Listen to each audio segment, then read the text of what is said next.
Hello and welcome to Under the Dome from the City of Pearl. I'm Teresa Apel, the Public Information Director, and we have a special guest here with us this week, and we're really excited about it. We've got Commissioner Sean Tindell here, as well as we have Senator Dean Kirby, who, for the moment, is governor. So you want to tell us about that right quick? Well, I can tell you, according to our Constitution, when the governor and lieutenant governor both are out of state, then the president pro tem of the Senate becomes acting governor. Right. So I got to act like one, I guess. So for the moment, we have the governor with us. They'll be back in a couple of days. Right. Okay, so let's just jump right in. Obviously, this year, the legislature's always a stressful time. There's always a lot on the table and that kind of thing. Talk to me a little bit about Commissioner Tindell, what were the real hot button topics for you this year?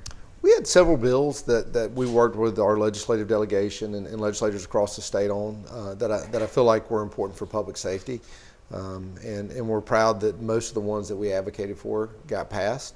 One of those is creating a mandatory driver's education programs in our schools, and so that in the future, if you want to get a driver's license, you're going to have to take a driver's education course. And the reality is, over the last 20 to 30 years, Mississippi's always been number 1 or 2 in teenage fatalities on our roadways. And I think this action taken by the legislature this year will change that course in that direction. We also we're asking for some changes to our Board of Law Enforcement Officers and Standards and Training to give them greater authority to conduct their own investigations, to hire new investigators, and to require continuing education for all law enforcement in the state. In the past, only municipal departments had to receive continuing education for their law enforcement officers. Now sheriff departments and state law enforcement will have to as well. And the other big thing that we had asked for, and the legislature was gracious enough to approve this year, was death benefits for law enforcement officers killed in the line of duty. It went from $100,000 to up to $250,000 in death benefits. And in addition, the state will now pay funeral expenses for first responders so that we can get that money out very quickly to those families. Because, unfortunately, as part of this job, and I've seen it firsthand, we lose law enforcement officers every year in the line of duty. We lose firefighters, we lose first responders, and often their families don't have enough money to pay the mortgage, much less cover funeral expenses. So this just takes one of those burdens off their mind. And with Governor Kirby and the support of the other legislators, we were able to get that bill passed, and really appreciated that stance for law enforcement. Sure. Well, I know we had talked about that, Senator Kirby and Representative Newman, and we were talking about how that came from the blackout tags, and how many cars are driving around with blackout tags that maybe don't recognize what they're for. That's right. They're very popular, and every time I see one, I smile. Yeah. Because I know it's going to a really good cause to help fund the death benefits for law enforcement. The other thing that program also did is it established that any money left over year, could be used for a grant program where we could help local departments on helping purchase public safety equipment or provide additional public safety training. So any of the money that's left over from that not only is going to go towards death benefits, but hopefully providing the tools and the training so that we can avoid having so many officers die in the line of duty. Now, you've worked in law enforcement and close to law enforcement for a long time. Do you see the challenges that police are facing these days becoming greater, or are we just hearing about it more? It's probably a combination of that, but I definitely think there's more emphasis put on officer-involved shootings with the law that was changed, mandating that NBI do an investigation on all officer-involved shootings. So those get more attention, and then with the national media and the attention that's provided to those incidents. But I would also say, and if you look at the trends, particularly after COVID, we saw an uptick in violent crimes. We saw an uptick in threats against law enforcement.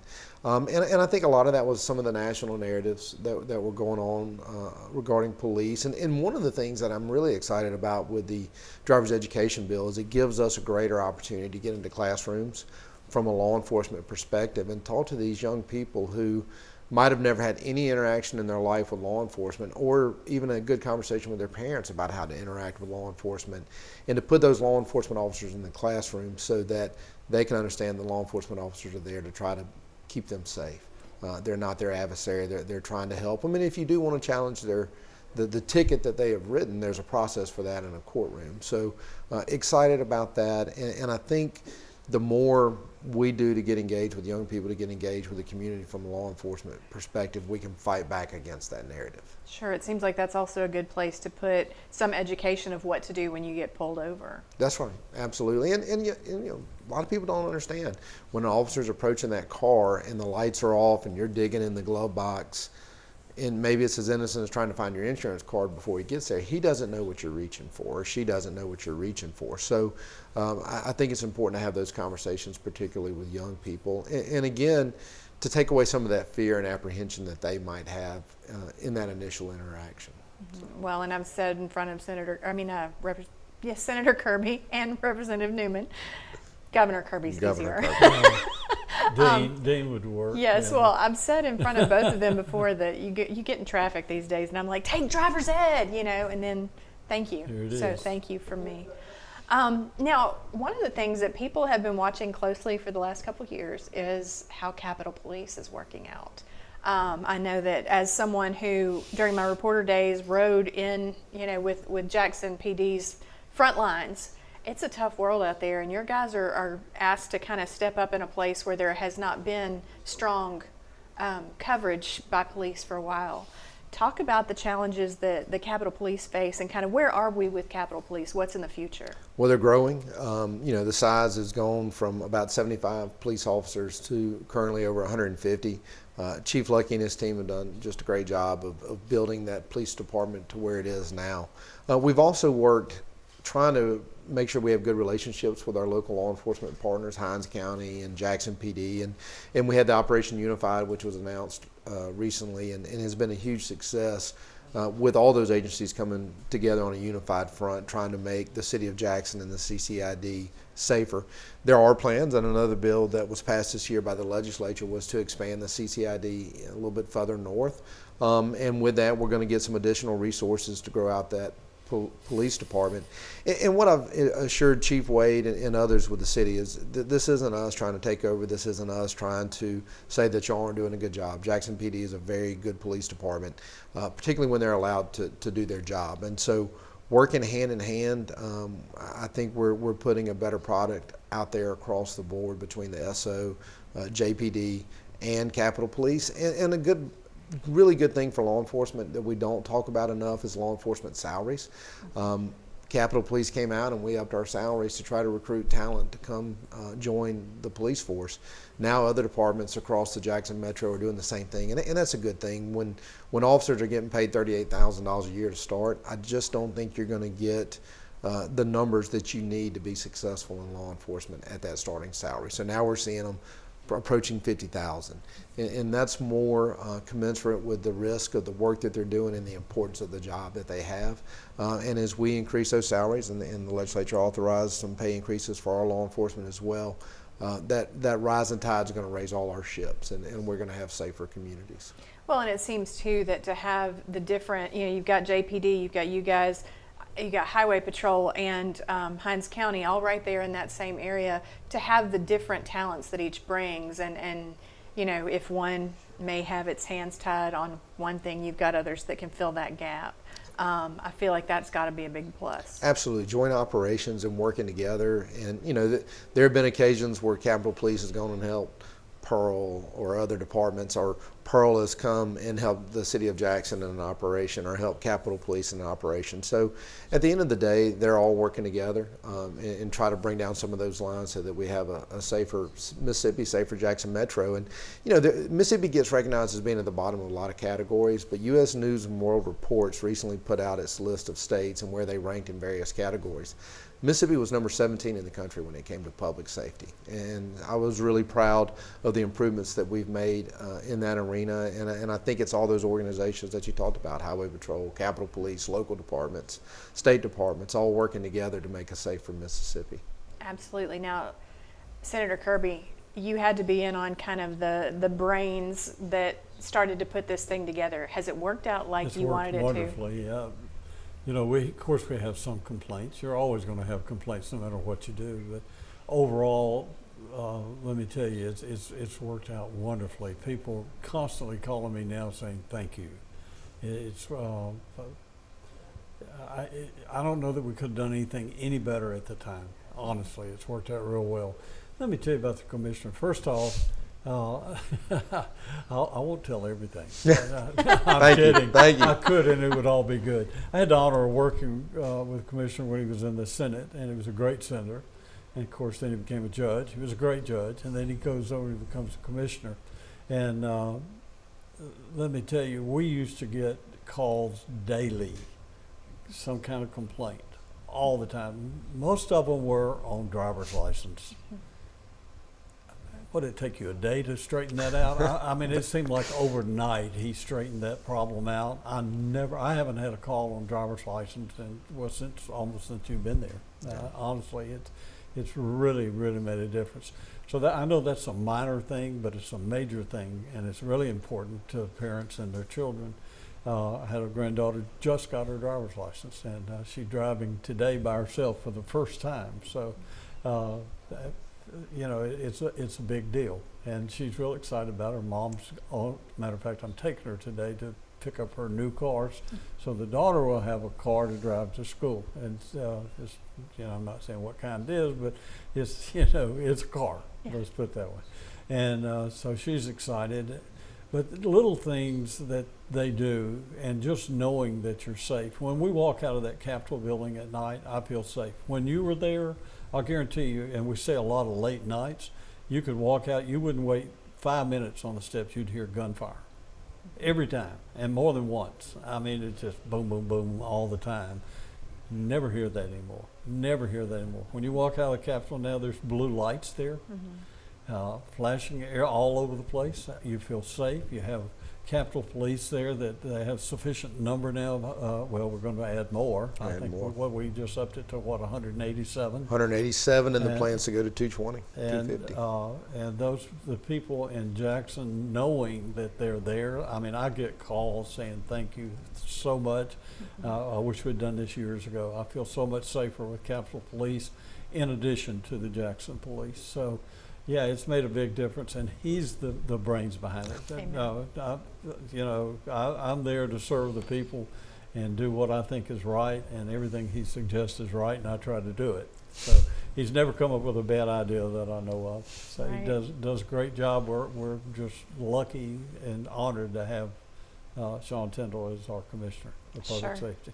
Well, and before I jump to something else, I do want to thank you for the driver's license thing, because I worked at DPS for just a little while under a previous administration, and I was the one who got to talk to all the angry people through the media about the driver's license, and that was a constant, every day, always thing. So thank you again. And what is it? How long does it take to get your driver's license now when you go on average? What? The average is 15 minutes. Okay. And if you make an appointment, even less. Yeah, when I was there, it was 5 to 6 hours if you were lucky. Right. You went in the morning and you waited until the end of the day usually. Well, that's just one of the many things that he's corrected and made a difference in our state. So absolutely. I tell folks all the time, and it's hard for me to take that credit, because I'm not particularly great at anything, but what I am good at is putting a good team together. And I've got a great team of folks at DPS that are willing to step up to the challenges we present and find solutions, and that really was a team effort with driver services and the other divisions that we have. I mean, I think the 11 divisions that we have, when you go through the list, it's a big agency, but they're all firing on all cylinders, moving forward and trying to protect the future. Good deal. Well, speaking of the future, we're really excited about the new building that is being worked on as we speak for you guys. It's going to bring all the DPS branches into one place. Is that right? That's right. And I'm excited about that. For so long, our Bureau of Narcotics has been headquartered down in Byram. Homeland Security was headquartered at Jackson State. Highway Patrol was there in Woodrow Wilson. So we were really just spread out all over the place. And now it's all going to be under one massive building there in Pearl, right across from the crime lab. So all our DPS agencies will be able to work in unison together, sharing information, sharing intel, sharing resources. And while the building was expensive, it will play such a vital role in public safety, and in the long run will save money, because we'll be able to, again, share those resources instead of having, electrical bills and internet bills and all these bills down at our headquarters in Byram for NBN and one at headquarters for Highway Patrol and one at headquarters for Homeland Security. all those resources would be used in one building so that we can save those costs. And so it was a great plan. It wouldn't have happened without Senator Kirby and his efforts. This was a charge that he's been leading for 20 years. Yeah, I've been working on it a long time. I'm excited. I had help in the House side from Tom Weathersby too. He did a great job. Good deal. So, So yeah. what does it feel like for you to have it? Well, Finish it up. I feel like I just had a baby here. Yeah. So yeah, I mean it's exciting, and when I saw the building, it's just breathtaking. It's unbelievable. It's way nicer than I ever imagined it would be. Right, and Never it's huge. had a vision like that. I mean, I knew it was going to be nice, and luckily we had a guy that could make it even nicer because he came up there saying, "Oh, we need a little bit more, we need a little bit more." To give you some idea how of what the building's like and how massive it is, and how it's just going to make a difference in our state. When they were building it, I went out there and they were putting the columns down, and I noticed all this land that was cleaned off, and I saw where the building was going to be. Even then, I couldn't imagine it being that size, but I saw all this other land, and I saw a gentleman with a hard hat on, with a pencil over his ear, blueprints under his arms, and a pencil writing something down. I thought, yeah, that guy knows what's going on. So I go over to the guy and said to him, I understand where the building's going to be. I introduced myself, told him this, what I wanted to know. And I said, but what is all that out there? And he said, well, it's parking. And I said, good gracious, you could park 1,000 cars out there. And he said, probably. Mm-hmm. Now, that gives you some idea of the size of the building and how nice it is. Mm-hmm. It's going to be a great asset to our state. That's also going to be really better than the current DPS because there's no parking there ever. There's no The parking. current building is the Leaning Tower, they call it. It's Yeah. falling It's into falling. the ground. I mean, it's actually leaning, and we've actually in the past had people that had to go to the hospital because of gas leaks because of the building shifting and all. That building has to be, it'll be torn down or fall down. And of course, the old building that was built in the 50s, I think, it's broken apart, and that's why we have the crime lab that we have now. That's right. Is because not only do we need the crime lab, but where they worked was kind of self-destructing. So, Sure. yeah, we're excited about it, and it's great for Pearl. It's great for Rankin County. It's great for the state of Mississippi. It's great for the state, and one of the things we're looking at putting in there is a real-time crime center where we'll be able to live feed surveillance cameras and license plates cameras from all across the state into that real-time crime center. So if a kid goes missing in Tupelo, or an elderly person goes missing on the coast, or we have a violent criminal that's fleeing in the central part of the state, we'll be better able to track them or find them, as the case may be, and really provide better safety from a whole statewide perspective, not just local communities doing it on their own. So that real-time crime center is going to be very important, and really, as we're looking towards the future, and I was hitting Senator Kirby up this year trying to improve Malota. When you go out to our Mississippi Law Enforcement Officers Training Academy, it is another building that was built in the 50s. It is very much outdated, and we're trying to train law enforcement for the future, and we need simulators, we need better housing, and all the state law enforcement and local law enforcement need facilities out there so that we can improve that training. And they were gracious enough to give us some money to start those projects, and that's going to be a big improvement in the future as well. I'd like to see Malota where we're attracting law enforcement from all across the country to come to Mississippi to get trained. And when they do that, they're going to stay in Pearl, and they're going to get training there, and they're going to go to restaurants, and they're going to be here for periods of time, which again, I think is great for the state. I think it's great for the locals, and I think it's great really for law enforcement nationwide if we can provide those types of services here in Mississippi. Yeah, and we have that now, the Fire Academy, I mean, they're from all over the nation. Even other countries have come here to be trained, and we need that as well. Absolutely. Well, and I was thinking, that's a great precedent to set is, when you can make a place like that that's almost a mecca, for training, then people always look at it fondly, they remember it, and one day maybe you've got something like the National Academy. That's right. At Quantico, And that's how Colonel Haynes and Director Carlton at Malota, that's how we refer to it. We want to change it from a training academy to an institution. Yeah. We want this to be an institution for law enforcement training. I like that. And it will happen. Yes. Well, I believe it. I'm watching everything happen that I've been waiting on for years. Talk to me about, you touched on some of the technology that'll be different. You guys are looking into a lot of different kinds of technology. What can you tell us about at this point that people might want to know about? Well, you know, and there's so many different aspects that cross over. Of course, LPR readers help us when we're trying to track criminals, but also with some of the new technology, if individuals see a crime or we have an active shooter at a school, they'll actually, if they call in 911 and put them into our dispatchers, we can send them a link where they can film whatever's going on so that we can get live feedback from those types of situations. And so that is going to be a major step forward as we continue to monitor and improve, and when there's these active shooter situations, provide greater responses. You know, the technology is changing so fast. You can get so much information out of it. We've actually met with some officials using artificial intelligence to help provide crime data to better track where and when crimes are going to occur, so that we can be on the forefront of that. So, you know, as quick as we get used to something, there's new technology that comes along and helps. And really, as we talk about law enforcement training, and I tell our folks this all the time, when we look at training, we can't train like we did 20 or 30 years ago. We have to be thinking of how are we going to train for the future, because while technology changes, the reality is we're going to have bad guys in the future. Mm-hmm. And I want the good guys working on our side with the right equipment to try to catch the bad guys. And so being on the forefront of technology and law enforcement is going to be critical for the future. Absolutely.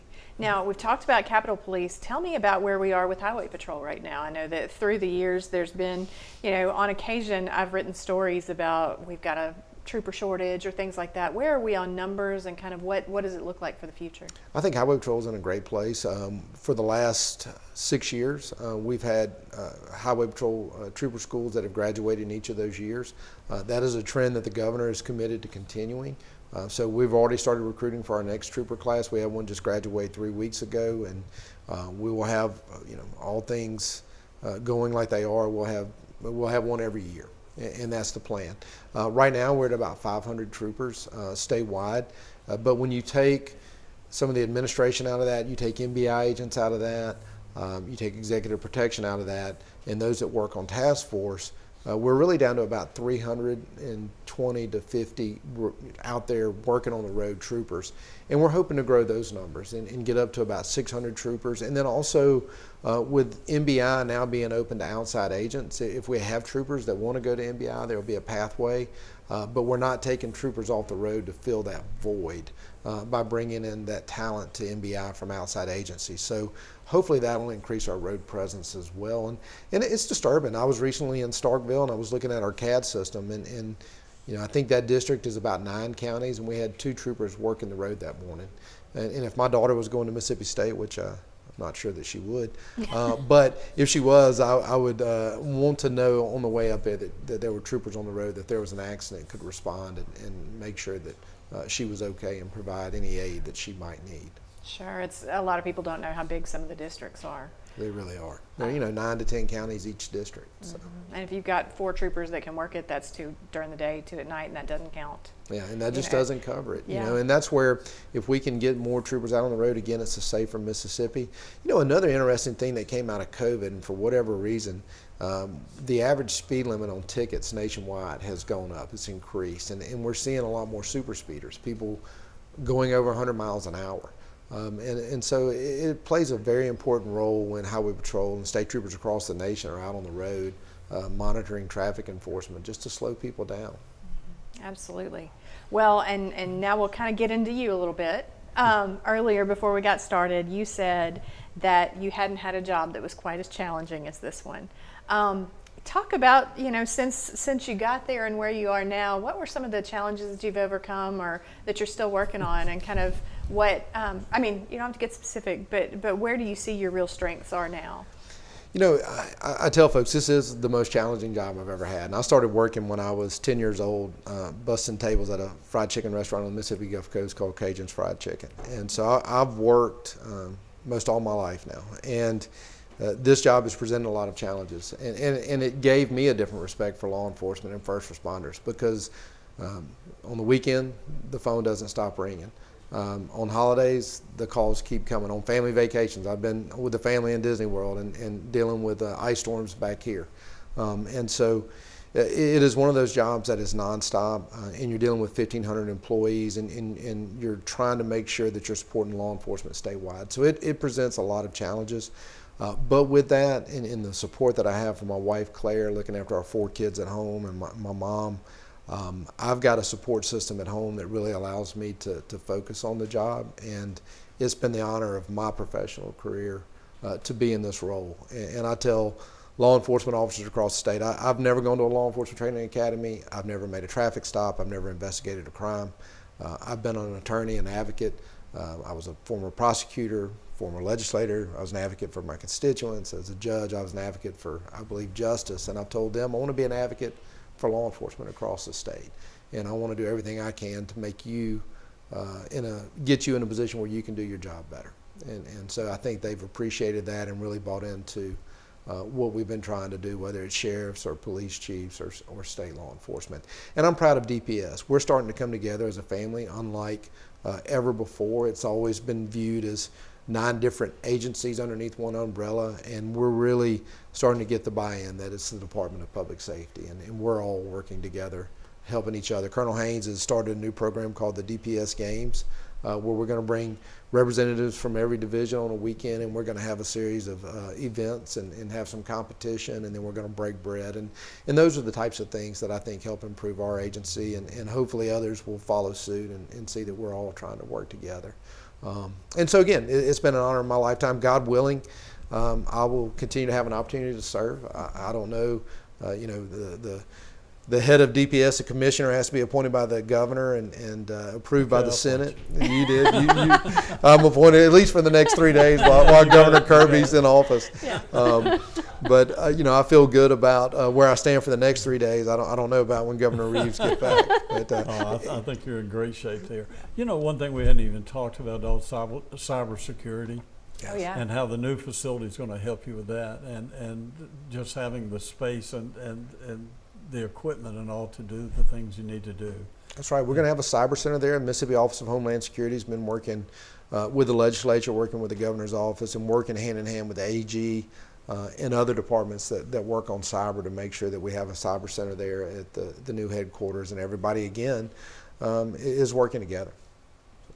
That's exciting. That is exciting. Crime. We still have the old crimes. You're always going to have those, but now cybersecurity has become such a major crime, and throughout the United States, throughout the world, I'm sure. Absolutely.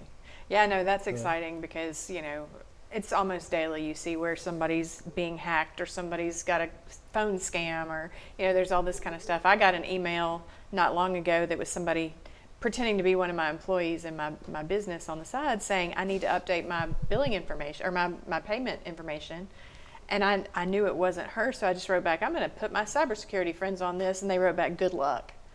And, I like the idea that we have things lined up for those smart Alex that do that stuff. Yeah. Well, and it's like I said, things are changing in the future, and, law enforcement is going to change, but one thing that's always going to be a constant is we're going to have good guys and bad guys. Absolutely. And I want the good guys in law enforcement. And if that means we got to have some law enforcement officers that are pounding away on those keyboards, trying to go after those thieves that are attacking your home computer and trying to get access to your bank accounts, that's where we're going to be.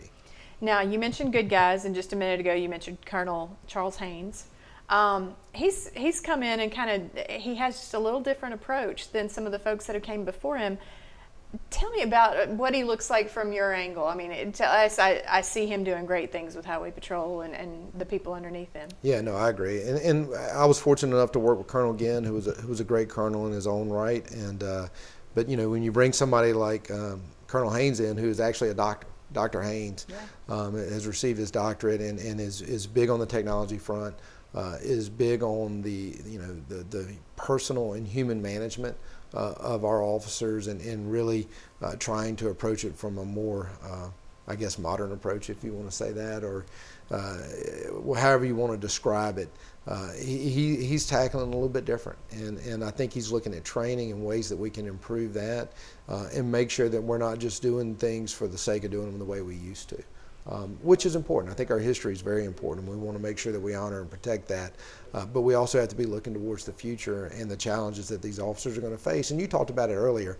What's different on the roads today, and what are the challenges that they face today? And those dangers are still there. So we have to prepare them to take on those challenges on the side of the road as they come there. But we also need to be preparing them for a world where, again, talking about the cyber and the other types of crimes that they're going to be fighting in the future, that they're ahead of that as well. All right. Well, and now let's talk about you for a second, because obviously you've done a lot.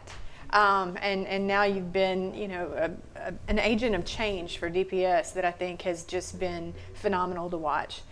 What's next? Well, I really hope that in the future I get an opportunity to continue serving the people of the state of Mississippi. Hopefully it'll be in a capacity that's focused on public safety and law enforcement and putting bad guys in jail, because that's really where I found my heart for public safety is working as an assistant DA down on the Mississippi Gulf Coast. And so hopefully in the future I'll get an opportunity to do that, and hopefully the voters of Mississippi, whatever path we take, will make that decision with me and put me in office, and God willing, continue to serve the folks of this great state. Absolutely. Well, as the daughter of a prosecutor, I know how important it is to have a strong prosecution team from the bottom to the top. So it seems to me like that would be a positive. I hope so. So, okay, I guess last before we go, is there anything either of you guys would want to talk about that I wouldn't know to ask about? No, I brought up the cybersecurity. I can't think of anything else other than what a great job he's doing and how lucky we are to have him. It's really made a difference. And the attitude at the Capitol it's always been good toward Department of Public Safety, but now it's great. It really is, and he's the reason for that. Well, again, I say I got a great team, and I'm fortunate enough to serve with Senator Kirby and others, and I think God's just put me in a really good place to help make Mississippi safer, and I couldn't do it by myself. I know the friends that I have in the legislature and the friends that I have across the state are really the ones that make this possible. Absolutely. All right. If everybody's good, we're good. We're all good. right. Thank you. So thank you guys so much for joining us. I've had a great time today. I always love getting to talk to the folks that are brought in, but y'all know law enforcement is kind of my thing. So thank you guys for joining us here on Under the Dome, and we hope that you'll join us for next time. I'm Teresa Abel, the Public Information Director for the City of Pearl, and we'll see you soon.